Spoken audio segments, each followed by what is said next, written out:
Bismillahirrahmanirrahim. Assalamualaikum warahmatullahi wabarakatuh.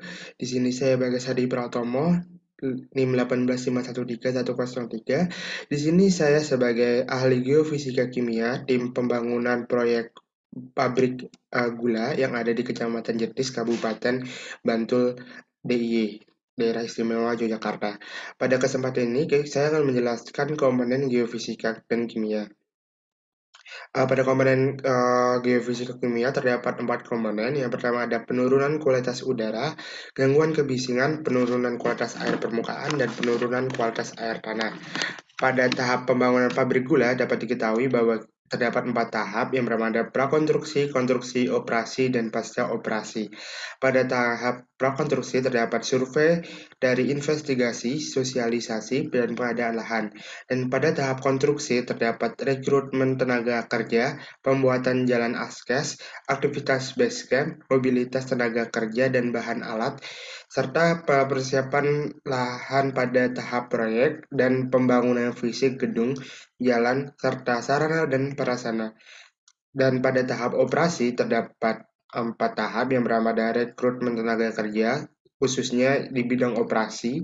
Yang kedua ada operasi pabrik gula, yang ketiga pemeliharaan pabrik gula, serta pengelolaan limbah. Pada tahap pasca operasi terdapat sosialisasi, pelepasan tenaga kerja, alih fungsi lahan, pemanfaatan gedung bangunan pabrik, dan pemberdayaan masyarakat. Ya.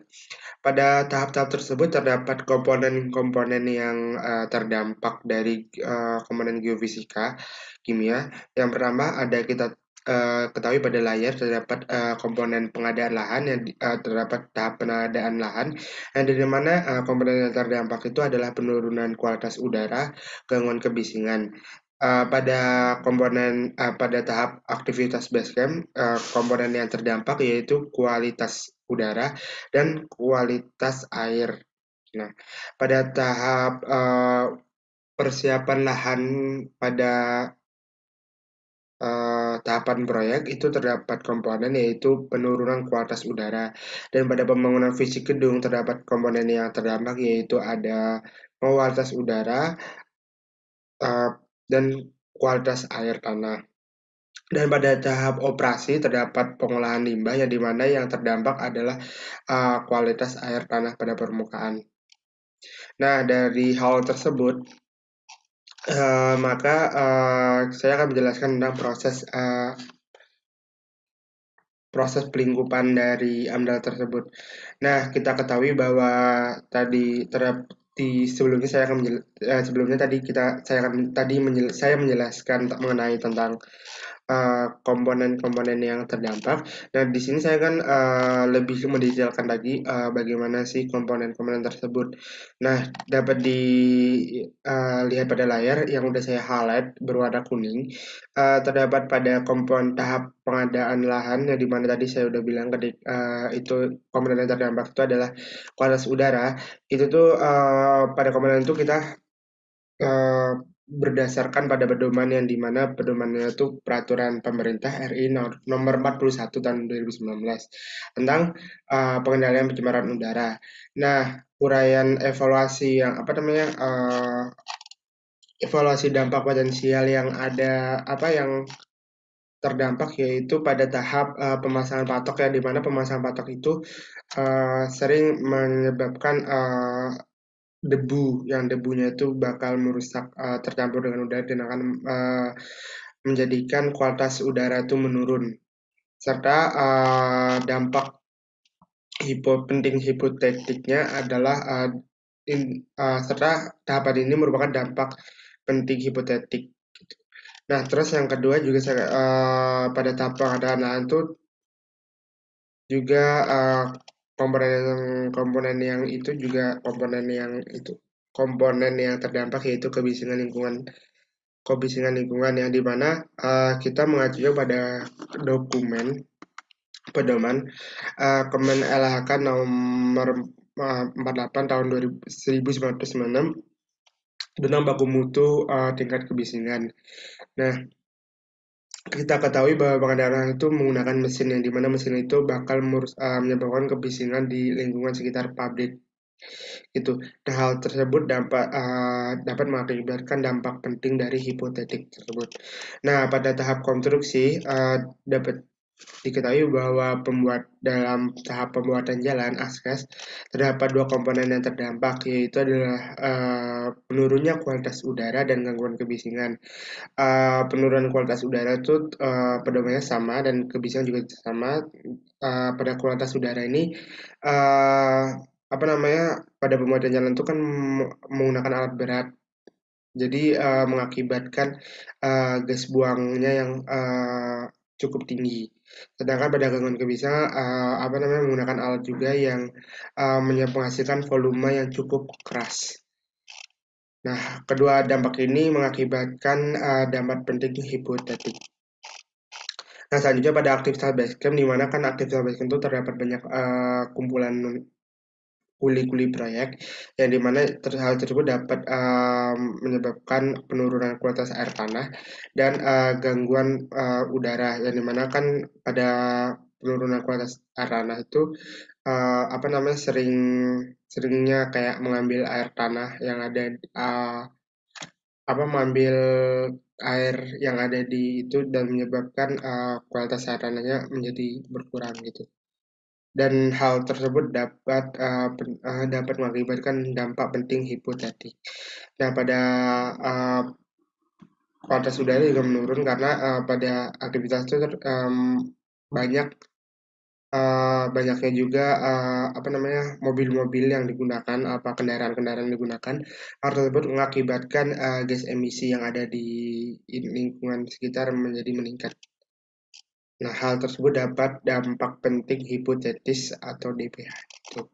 Nah, pada tahap selanjutnya ada persiapan lahan pada proyek, yang dimana terdapat tahap gangguan gangguan kualitas udaranya menurun karena pada persiapan lahan pada proyek itu kita menggunakan alat-alat berat, yang dimana alat berat tersebut dapat mengeluarkan gas-gas yang berbahaya, dan hal tersebut bisa berdampak penting hipotetiknya. Terus pada pembangunan fisik, di mana pembangunan fisik itu dapat mengakibatkan kualitas air tanahnya dan kualitas udara menurun karena pembangunan itu mengambil air tanah yang ada di lingkungan, serta pada itu juga menggunakan menggunakan alat-alat yang dimana itu dapat merusak kualitas udara yang ada di lingkungan sekitar proyek. Nah, pada tahap pengolahan limbah, di mana pengolahan limbah itu menyebabkan kualitas air permukaan menurun. Hal tersebut berpedoman pada Peraturan Pemerintah Nomor 38 Tahun 2011 dan Peraturan Menteri LH Lingkungan Hidup dan Menteri Kehutanan Nomor 68 Tahun 2016. Nah, pada pada kualitas air tanah itu, pengolahan limbahnya kan terkadang belum diolah dengan baik. Hal itu tersebut dapat mengakibatkan kualitas air permukaan yang ada di sekitar pabrik terjadi pencemaran. Hal tersebut mengakibatkan dampak penting hipotetik juga. Untuk proses lingkupnya, selanjutnya saya akan menjelaskan mengenai metode studi. Pada metode studi ini terdapat sesuai komponennya. Yang pertama ada penurunan kualitas udara, yang dimana data yang dibutuhkan itu konsentrasi udara dari udara ambien, SO2, NO2, dan CO2, dan TPS, serta data klimatologi dan data klimatologi dari BMKG. Nah, cara pengumpulannya itu terdapat pada layar, itu ada SNI-nya, yang SO2 itu terdapat SNI 7119 yang nomor 7 tahun 2017, kalau NO-nya itu 7119 nomor 2 2005. 2005, CO-nya SNI 7119 nomor 10 tahun 2011, dan TPS-nya tahun 7119 nomor 3 tahun 2017. Nah, pada metode analisisnya dilakukan sampling di udara yang telah ditentukan serta analisis di laboratorium, terus disamakan dengan baku mutu pada lampiran nomor 2 tahun 2001. Nah, yang selanjutnya adalah kebisingan. Pada tingkat kebisingan, data yang diambil itu adalah tingkat kebisingan yang ada di proyek.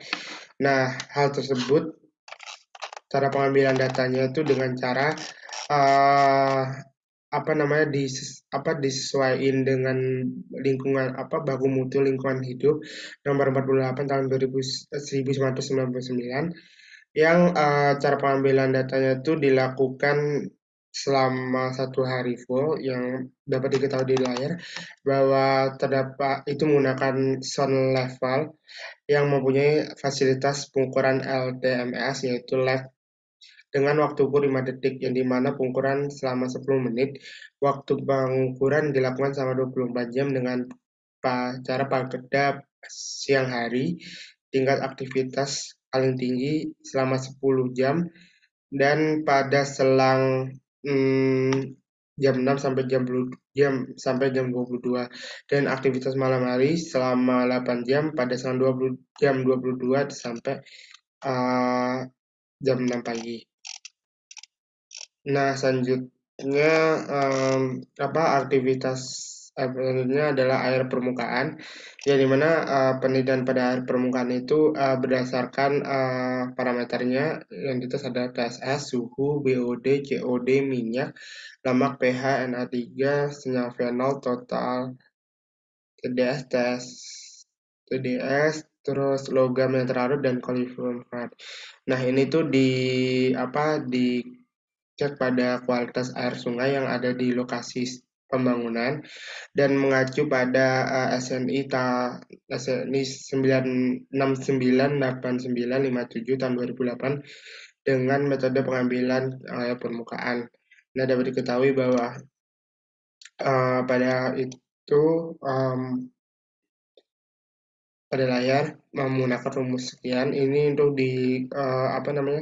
untuk mengecek indeks pencemaran air pada air permukaan.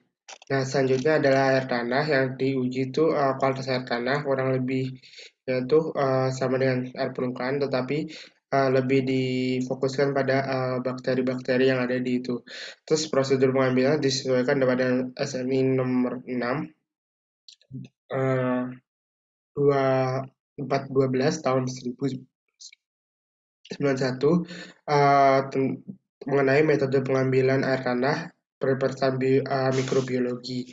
Pada metode ini menggunakan metode storage, yang dimana parameternya itu memenuhi baku mutu. Secara prinsip, metode storage adalah perbandingan antara kualitas air dengan baku mutu yang disesuaikan dengan peruntukan guna menentukan status mutu air. Mungkin itu aja yang dapat saya sampaikan, kurang lebihnya mohon maaf. Wassalamualaikum warahmatullahi wabarakatuh.